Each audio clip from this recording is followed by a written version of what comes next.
Eh bien, c'est parti pour une nouvelle petite heure.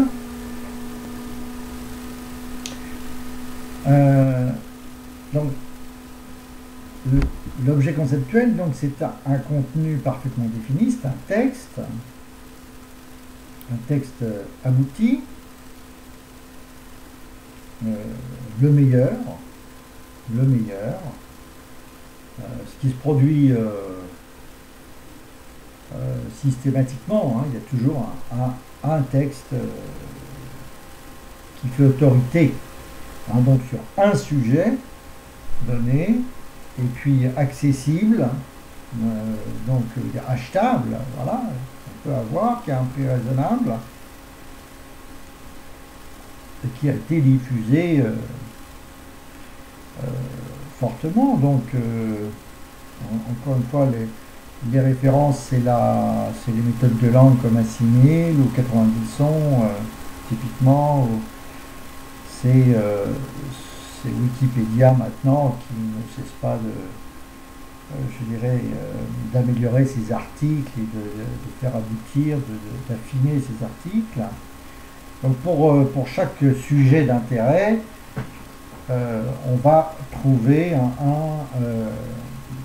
un document qui fait autorité, qui a été écrit par les meilleures personnes, qu'on va conserver et qu'on va étudier pendant très longtemps. L'objet conceptuel, par définition, hein, c'est complexe, donc, on va dire complexe ou très complexe, et il faut beaucoup de temps pour l'assimiler. Et on va prendre des années pour l'assimiler, on va prendre tout le temps qu'il faut, ça n'a pas d'importance, mais on va le rendre parfait, hein. C'est vraiment progressivement parfait. L'objet conceptuel, l'objet progressivement parfait. L'objet choisi pour être parfait, hein. L'objet choisi, l'objet parfaitisé petit à petit. Voilà. L'objet construit petit à petit. Donc tout est basé sur cette extrême progressivité. Je vais atteindre la perfection, mais je vais mettre tout le temps qu'il faut. Et je vais jamais ni me presser, ni me forcer. Je vais y mettre tout le temps qu'il faut. J'ai ce texte, voilà, dans lequel j'ai confiance, qui est bien fait. Je le sens, j'en suis convaincu. Je suis convaincu de la pertinence de ce texte-là, pour X raisons, voilà.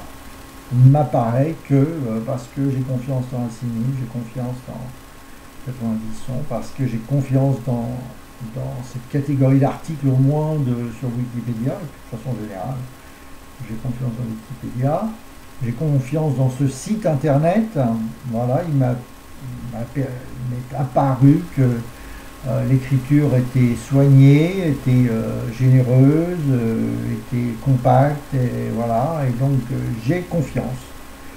Et à partir de là, c'est parti. C'est parti pour la vie. L'objet conceptuel, l'objet à vie, l'objet ami, l'objet qui me sauve la vie, l'objet outil, l'objet utile, l'objet extrêmement utile, l'objet infiniment utile, l'objet indispensable, l'objet vital. L'objet conceptuel, l'objet à vie, l'objet ami, l'objet qui me sauve la vie, l'objet outil, l'objet utile, l'objet extrêmement utile, l'objet infiniment utile, l'objet indispensable, l'objet vital. Voilà, tout. Comme je l'ai déjà dit, les approfondissements qu'on va faire, qui sont nombreux, hein, vont contenir et faire référence et exposer des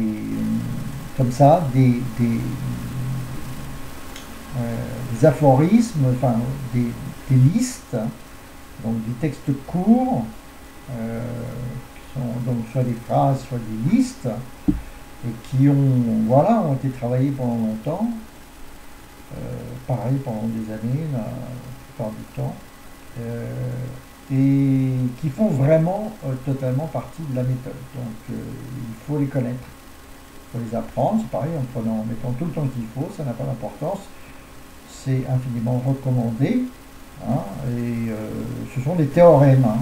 hein, ce sont des définitions, c'est des théorèmes. Il y a une mathématisation. Alors tout ça, évidemment, que j'ai déjà dit dans mes textes précédents, hein, dans mes vidéos précédentes, mais cette vidéo-là n'a pour but que de redire et de consolider et d'affiner encore tout ce qui a déjà été dit. Donc, les listes sont très importantes, les textes courts sont très importants. J'ai mis beaucoup de temps à les mettre au point. Ils sont faits pour être consommés, ils sont faits pour être utilisés, c'est de la poésie, ce sont des théorèmes, ce sont des définitions. On peut toujours on pourrait toujours en faire des variantes. Maintenant, c'est pas forcément le conseil, hein. Je veux dire, quand j'utilise justement les objets conceptuels, je fais confiance à celui qui les a mis au point, et c'est ce contenu-là que je vais assimiler progressivement parfaitement.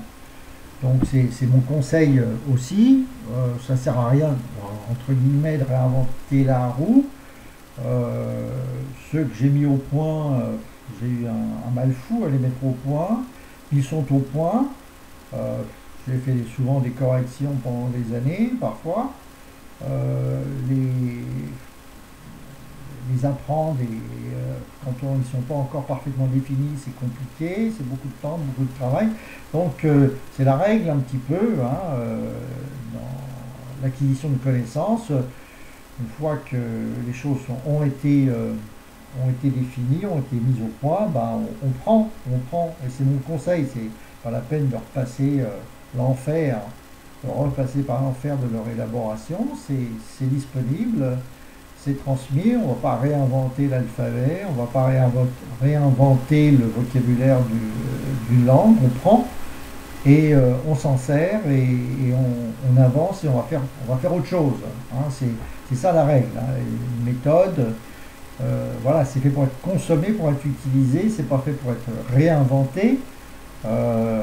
Maintenant, il y aura des variantes, mais qui pourront être faites par certaines personnes qui en auront vraiment l'intuition très très forte. Si elles en ont l'intuition très forte, et à ce moment-là, il peut y avoir des évolutions, des 2 points, des 2.3, des 2.4, des versions, hein. C'est pas impossible. Maintenant, il faut le faire parce que on pense qu'il y a un plus évident, énorme, hein. Moi, j'adore les fables de La Fontaine. Je n'ai pas du tout envie de les corriger. Elles sont très bien comme ça, et je ne vais pas perdre mon temps. Le temps, on n'en a pas beaucoup. Pour réécrire les fables de La Fontaine. Voilà, celles qui sont là sont très bien, je les adore, elles fonctionnent très bien, etc. C'est aussi un principe de la poésie, aussi, voilà, et aussi des textes philosophiques, des textes, etc.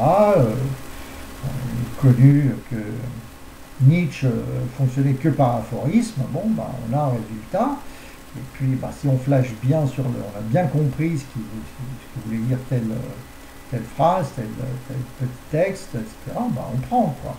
On prend, et voilà. Donc c'est mon conseil. Et d'ailleurs, ça simplifie énormément les choses, puisque finalement, il suffit de maîtriser parfaitement ces textes-là pour acquérir voilà, pour acquérir le savoir-faire correspondant. Donc c'est le but, hein. Le but, c'est, moi je vends un produit fini, un produit qui marche. C'est comme quand j'achète mon assimile, j'achète le produit fini. C'est pas fait pour que je le réécrive, hein. J'utilise, je le consomme. Donc c'est mon conseil aussi. J'ai mis au point des textes, hein, j'ai mis au point des listes. Elles sont faites pour être consommées en l'état. Voilà. C'est ma très forte suggestion. Et en ce qui concerne mon service, c'est ce contenu-là. Voilà. Et moi-même aujourd'hui, qui utilise ce que j'ai élaboré, qui l'utilise quotidiennement dans mon travail, eh bien, j'ai pas du tout envie de les corriger. Je les ai suffisamment corrigés comme comme ça, ils sont très bien comme ça, et ouf, voilà, enfin, voilà, chacun est un aboutissement, et donc, évidemment mon conseil très fort, ce que je vous propose, ce que je vous vends, voilà, concrétisation de la vente c'est autre chose, mais c'est ce que je vous vends, ce que je vous communique, c'est ce contenu en l'état. On va dire, on va pas dire, en gros, on ne pose pas trop de questions. J'achète mon assimile de japonais, mon assimile, etc.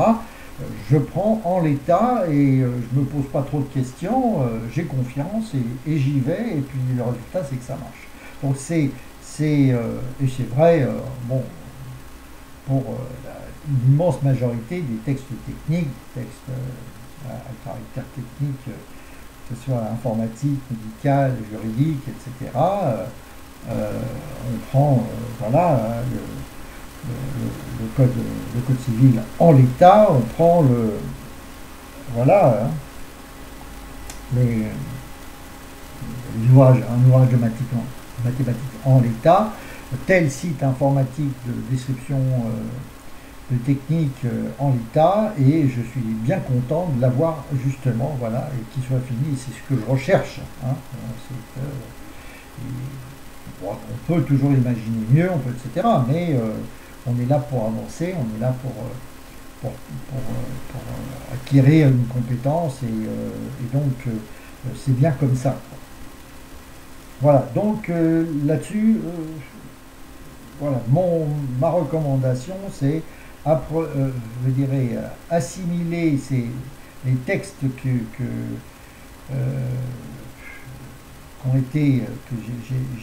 j'ai mis au point pour consolider, pour donner une armature, une ossature vraiment solide, les listes et les textes, eh bien, efforcez-vous de les acquérir vous-même parfaitement, en mettant le temps.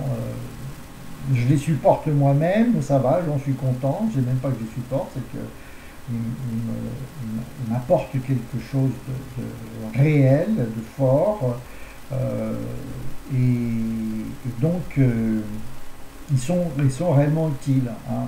Je dirais que tout est utile, hein, même si je répète tout le temps beaucoup les mêmes choses. La répétition en elle-même est utile, et voilà, tout ce que j'exprime à cet instant et tout au long de mes vidéos, voilà, et strictement, c'est pas du baratin, quoi. Je veux dire, c'est vraiment dans une optique de service, voilà, avec un temps qui passe, qui est très court, qui est très limité, et on est là pour voilà, pour que ça avance, et voilà, pour passer à autre chose, voilà, pour l'exploiter, voilà, véritablement. Donc voilà, donc ces textes, les textes et les listes font partie intégrante de la technique. Ils sont vraiment efficaces, et comme ils sont douloureux à mettre au point, ils ont été douloureux, c'est que aussi, voilà, j'ai un gage d'utilité, ils sont là parce que vraiment ils servent à quelque chose, et donc allez-y, vous avez l'avantage de les avoir, qui soient disponibles, et donc qu'ils soient assimilables formellement comme une chanson, hein, vous n'avez qu'à les écouter, les lire, les relire, et ils vont s'assimiler, disons, pour la plus grosse partie, quasiment tout seuls, hein, je dirais. D'ailleurs, ils font partie aussi, finalement, l'objet conceptuel, c'est un objet comme un autre, encore une fois, et donc la technique de l'objet conceptuel s'applique à l'objet conceptuel lui-même.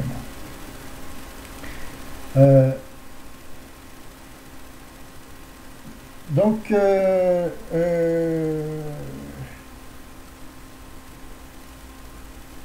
l'objet conceptuel, l'objet, vous voyez, je peux revenir toujours, hein, la première des premier texte, c'est toujours le même. Voilà. Et d'ailleurs, cette notion de centre est un élément essentiel. Hein. L'objet conceptuel est centré. Hein. L'objet conceptuel, c'est un contenu, c'est un texte parfaitement défini, le meilleur qui puisse être qui ait pu être fait. Maintenant, en fin de compte, c'est un inventaire. Hein. L'objet conceptuel lui-même, c'est vous qui le fabriquez. Celui qui a écrit le texte, il l'a écrit tant bien que mal. Il a fait une description comme il pouvait, du mieux possible. Mais, encore une fois, l'objet conceptuel est un contenu 3D, multi-D. Hein, c'est un contenu arborescent, c'est un arbre. Voilà. Et c'est un paysage. Et donc, c'est en soi contradictoire avec une description, avec la séquence que représente le texte. Donc on décrit tant bien que mal, mais c'est une transcription, c'est un codage. Et l'objet conceptuel lui-même c'est ce que vous allez reconstituer, hein, à partir de ce texte. Donc ça n'est pas ce texte, et ça n'est surtout pas l'ordre de ce texte. Voilà. L'ordre de ce texte, il n'est pas faux, il est juste, hein, mais il est aussi bon qu'il peut l'être en tant que quantité linéaire. L'objet conceptuel est 3D et multi-D, c'est un arbre, c'est une profondeur, c'est une perspective. Voilà. Et le texte va me permettre c'est les instructions du meuble IKEA, va me permettre de reconstituer cette 3Dité, cette profondeur, ce paysage, alors, qui peut aussi aura des variantes d'une personne à l'autre. Hein. C'est comme il s'agit de sujets complexes, l'ordre, il n'y a pas d'ordre imposé réellement, enfin complètement en tout cas. Hein. Il y a effectivement un ordre. Hein. Je veux dire, quand je fais mon omelette, j'ai un certain ordre. Je casse mes œufs, ensuite je bats, et ensuite je mets dans la poêle. Donc il y a un ordre, si vous voulez. Mais c'est pas un ordre total, c'est pas un ordre voilà, qui va jusque dans... qui est immuable. Il est immuable pour 80%, et puis pour 20%, il ne l'est pas. Donc la perception que je vais avoir à la lecture et à l'assimilation va être différente, je dirais, d'un individu à l'autre, même si on se retrouve vraiment sur le même terrain et que si on évoque le sujet avec une autre personne, on va s'y retrouver parfaitement. Par ailleurs, l'objet conceptuel n'est pas du tout n'est pas fini. Hein, il s'enrichit toute la vie. Donc, par la pratique que l'on va faire, par voilà, l'expérience, et il va y avoir des tas justement d'images correspondant à l'expérimentation de l'objet conceptuel qui vont venir enrichir en permanence c'est la vision que j'ai, la connaissance que j'ai, et qui va et donc évidemment varier d'un individu à l'autre, chacun ayant sa propre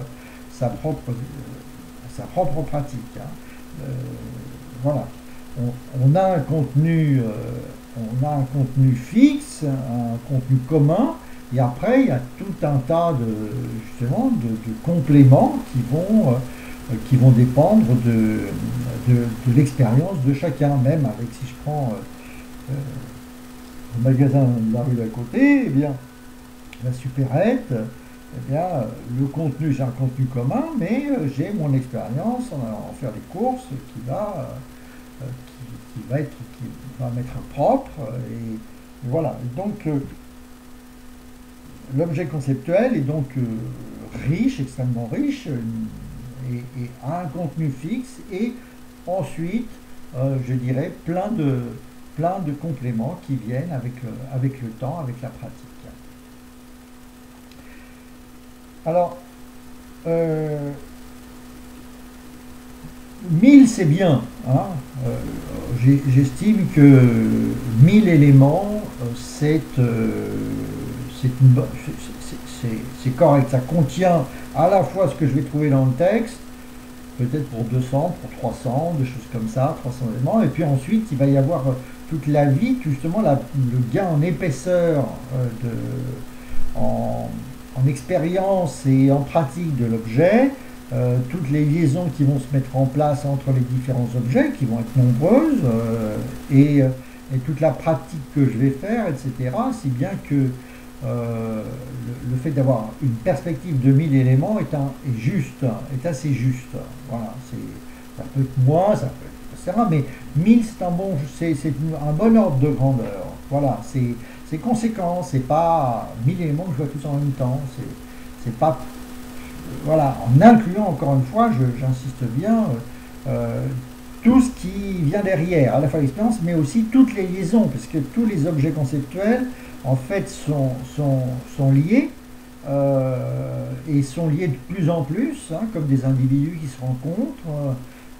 Il y a des tas d'échanges qui se font, et des tas de liaisons qui se font, et ils forment vraiment, l'objet conceptuel n'est pas du tout isolé, hein, au contraire, l'objet voilà, est relié à d'autres objets, il s'interpénètre, je passe facilement donc d'un objet à un autre, comme avec des pièces contiguës, on change de pièce, on rentre, on sort, etc.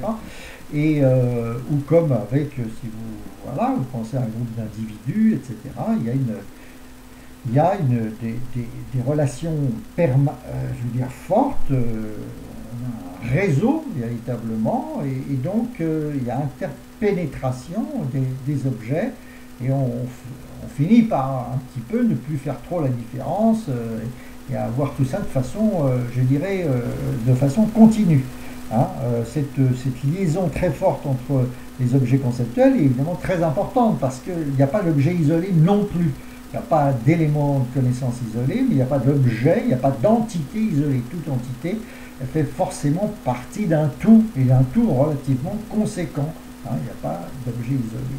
Tous les objets sont interconnectés, sont liés, ont des liaisons fortes, et je passe facilement d'un objet à ses voisins. Il y a un voisinage. Toute entité a un voisinage, des objets voisins sur lesquels je passe facilement.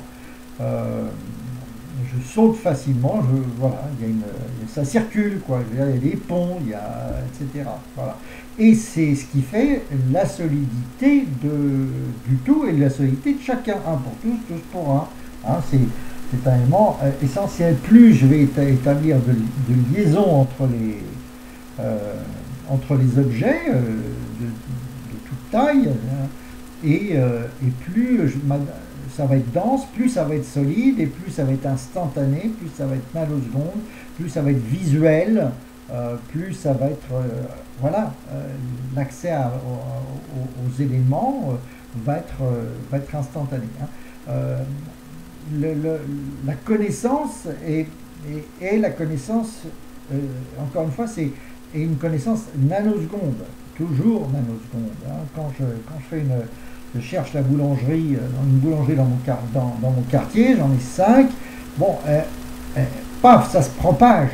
Donc, c'est-à-dire, je vais retrouver la boulangerie qui est près de l'église Jourdain, je vais retrouver celle qui est près du collège Dolto, et je vais trouver celle qui est dans la rue de la Mare, etc. Et ma recherche de ces éléments, donc, va se faire de façon propagative, inconsciente, voilà, dans un continuum. Donc c'est ça, une connaissance est un continuum, et un continuum solide, un continuum cristallin.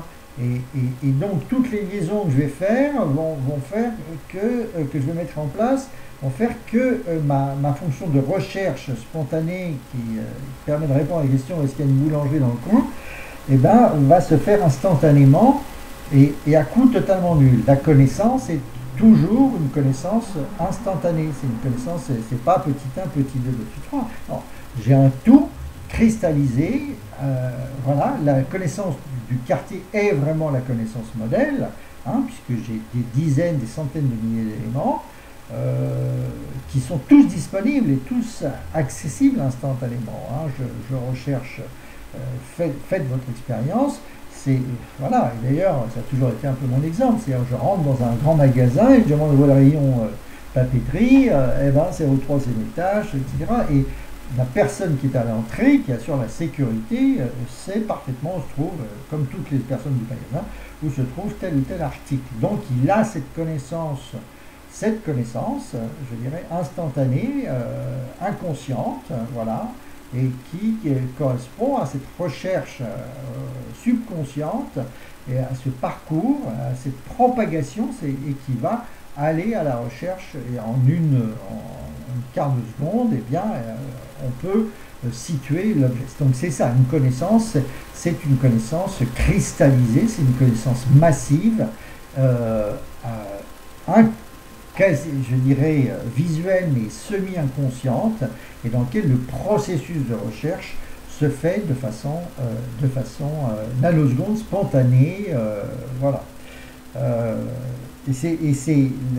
On a un contenu visuel pur, indestructible 3D, exactement comme la maison, comme le quartier, hein, comme un magasin, comme le BHV, comme la boutique de l'épicier. Voilà. C'est la connaissance. Et c'est cette connaissance-là qu'il s'agit de mettre en place, de constituer, de construire. C'est-à-dire, à la différence de ma connaissance du quartier, qui va se faire en se baladant, et je dirais donc en m'imprégnant, en regardant, voilà, connaissance visuelle spontanée, enfin animale, triviale, spontanée, et bien là c'est construit.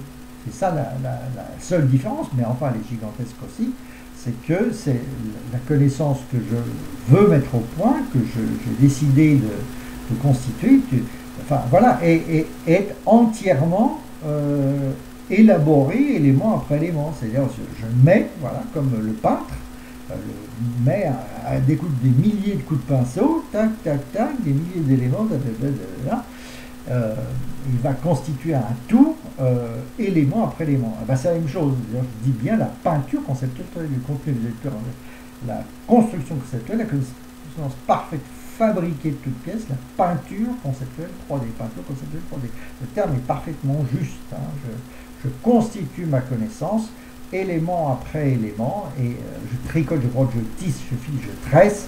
Hein. Chaque élément a été installé soigneusement et définitivement pour me donner justement cet effet de cristal, cet effet de quartier. Voilà. Voilà, et donc c'est un résultat, hein, je veux dire, la partie chimique est gigantesque là-dedans. L'essentiel de la connaissance, enfin 90% de la connaissance, a une nature chimique. Donc, comme quand je vais construire mon meuble Ikea, je vais assembler les pièces, je vais mettre de la colle, etc. Et puis après, bah, ça colle, ça se colle. C'est chimique. Et de la même façon, ici, je vais positionner les éléments un par un, je vais les ordonner, voilà, et puis ça va se durcir. Hein, et ça va se durcir, et ça va... la cristallisation va se produire. Moi, je mets en place, je photographie, et puis ça s'enregistre. Il y a un processus chimique fondamental. Enfin voilà, le processus de construction est un processus à 90% chimique. Donc, je conduis le processus. Je fais ce qu'il faut, je suis les instructions, mais au bout du compte, c'est un résultat. Le résultat, lorsque la colle fait son effet et que ça se colle pour de bon, ou que la vis, voilà, je visse, hein, j'obtiens un résultat, voilà, objectivement. Donc je sais ce que je fais, comme quand je construis ma maison. Hein, je mets mes briques, je mets mon ciment. Et puis ça sèche, et puis ça se durcit, et puis après ça tient. Voilà. Et donc la partie chimique est fondamentale. Hein, et il faut en avoir conscience. Il faut avoir conscience du fait que je ne fais qu'exploiter des propriétés chimiques du cerveau et que je les exploite au mieux. Hein. On est en pleine chimie, en pleine physique, en plein processus et que je m'efforce de bien l'utiliser, d'utiliser de façon intelligente, de façon que j'utilise le bras de levier. Voilà, j'utilise les propriétés des éléments adhésifs, j'utilise les propriétés des éléments curatifs que je peux trouver dans la nature, etc. Et donc c'est une utilisation paisible, intelligente, il faut bien assembler les bons éléments ensemble, il faut faire ça intelligemment, il n'y a pas d'effort, par contre il y a une conscience très claire des processus qui vont faire que j'obtiens un résultat magnifique, extrêmement solide, immense, voilà, avec tout est en intelligence, tout est en compréhension du processus d'assimilation et de ses contraintes, de ses règles, de ses droits. C'est comme ça que j'arrive à faire une pyramide, c'est comme ça que j'arrive à faire un gratte-ciel de 200 étages, etc., etc. C'est par une compréhension intelligente, je n'ai pas d'effort à fournir, j'ai à faire ce qu'il faut, comme il faut, en respectant les règles. Il faut tant de temps pour faire sécher, pour que durcisse le ciment, etc. Et ben, il faut tant de temps, et puis voilà. Voilà, il faut tant de cordage pour assembler tel et tel élément, ben, il faut tant de cordage et j'applique et je le fais. Donc il n'y a aucune notion d'effort, il y a une notion de compréhension du processus d'assimilation et une notion de bien faire, de bien respecter les règles. Et moyennant quoi, je construis quelque chose extrêmement solide et limité en volume, en quantité, et que je vais pouvoir exploiter indéfiniment. Donc c'est vraiment la construction conceptuelle, pas la conceptuelle, la construction conceptuelle. Voilà. Alors, donc, l'objet conceptuel, alors j'ai défini des différentes étapes. Hein. De toute façon, le texte de base, il restera à peu près toujours le même, mais après, lui-même, il part en arborescence et donc en prolongement. Hein, donc, de la même façon que je disais tout à l'heure qu'il n'y a pas trop d'ordre dans la description qu'on peut faire parce que c'est un tout multidimensionné, c'est une perspective et puis l'expression linéaire, eh ben, elle se fait, voilà, elle a cette contrainte de linéarité qui fait qu'on est obligé de choisir un ordre dans lequel on va présenter les choses, et puis, mais cet ordre-là n'est pas la chose. Voilà. Donc, il ne faut pas trop s'accrocher à rechercher un ordre parfait, il n'y en a pas. Hein. Je veux dire, on a différentes façons d'écrire, différents points de vue, on peut les avancer comme ça, on peut décider d'aller en zigzagant, etc., etc. Donc l'ordre dans lequel j'expose les choses n'est pas du tout impératif, et j'en ai pas non plus une contrainte très forte. Voilà, on essaye d'avoir un discours assez cohérent, assez continu, mais voilà, on va faire au mieux. Donc, voilà. Donc pour dire que je me permets des transitions et un petit peu en fonction de ce que j'ai sous les yeux, voilà, là où je suis, et même si on aurait pu finalement l'exprimer ou le positionner de façon différente. Alors, donc il y a une superbe liste là-dessus que j'utilise beaucoup. Donc il y a une notion, existence, préhension, compréhension, stabilisation, croissance, construction, structuration, accumulation, perfection, révélation, réaction, mutation, explosion, implosion, cristallisation, passage brutal à l'état de cristal, de pierre précieuse, de rubis, de diamant.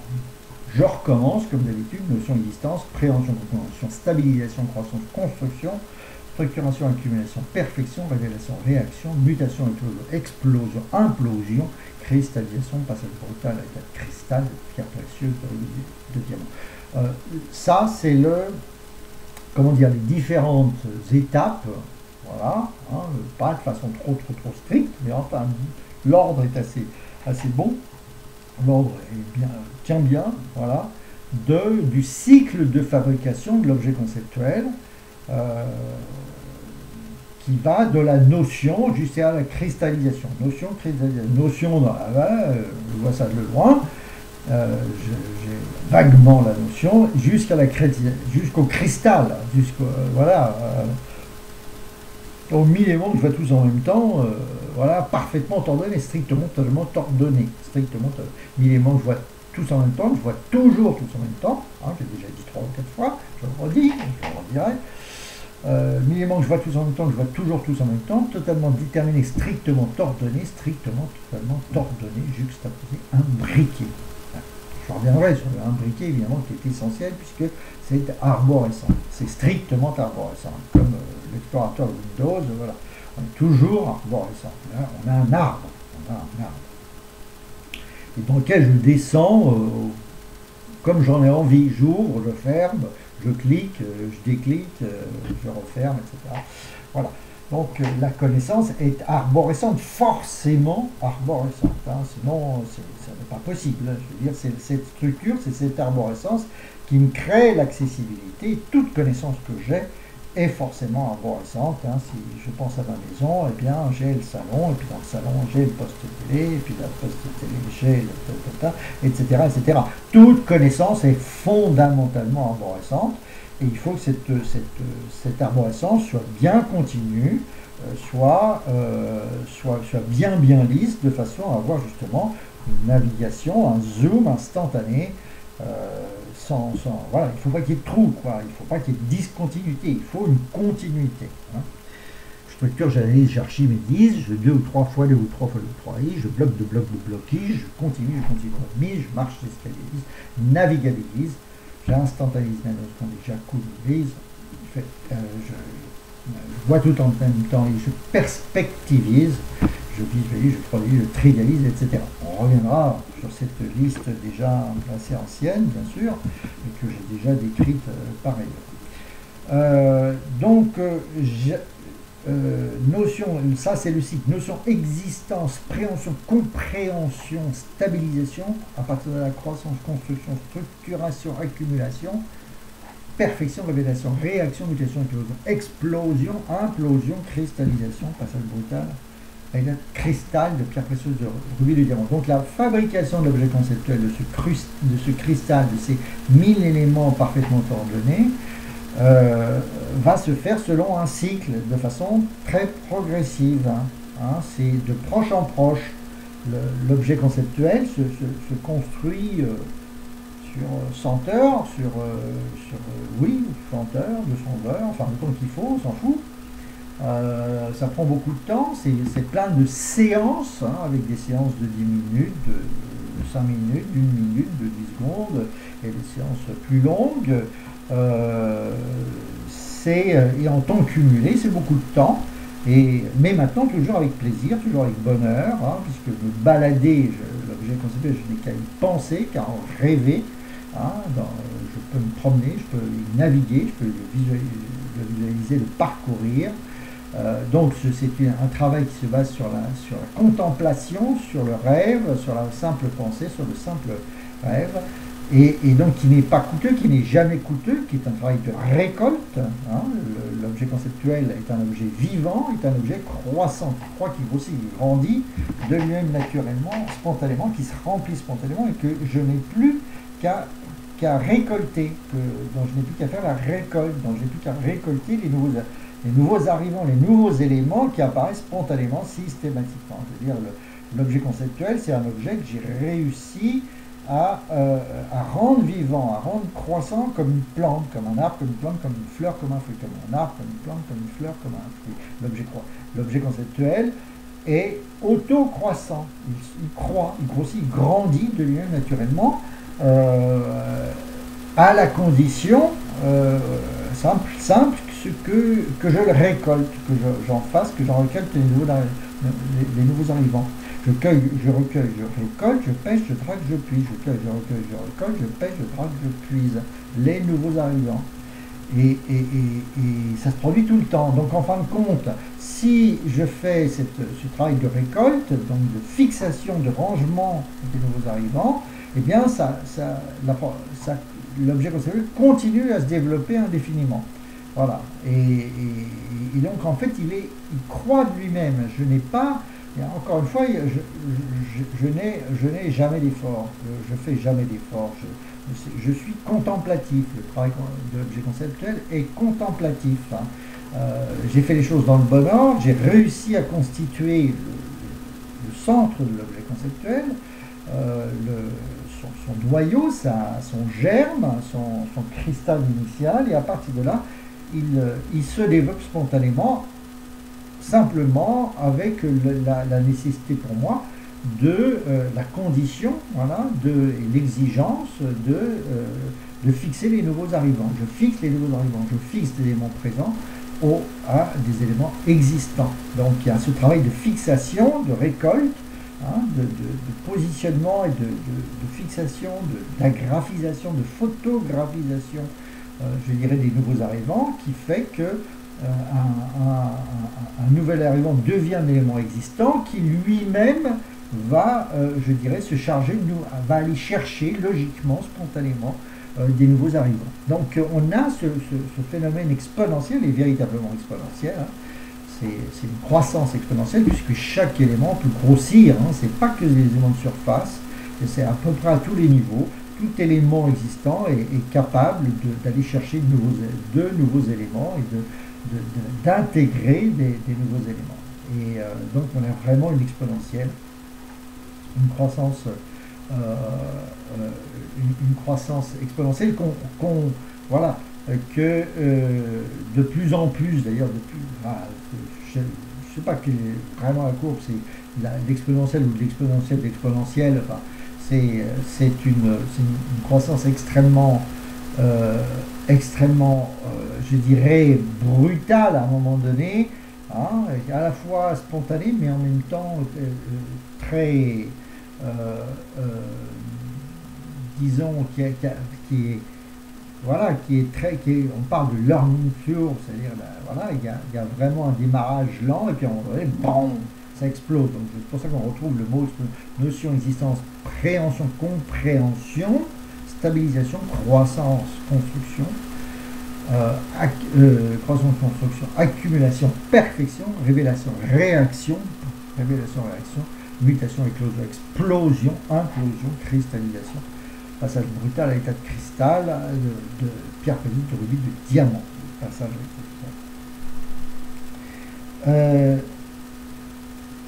donc voilà, l'objet conceptuel est une entité vivante, il se développe de lui-même. Moi je lui ai donné naissance, je l'ai tenu la main, je l'ai accompagné pendant toute sa phase initiale, je lui ai donné vie, j'ai accouché de cet objet, je lui ai donné, et une fois que l'objet a atteint une certaine masse critique, un certain volume, une fois que j'ai réussi à créer son noyau, dès que j'appelle le centre, le noyau, le cœur, le réacteur, le moteur, le générateur, la motrice, la matrice génératrice, eh bien, en fin de compte, il devient explosif, il se développe de lui-même, il devient auto-croissant, et je n'ai plus véritablement qu'à le récolter.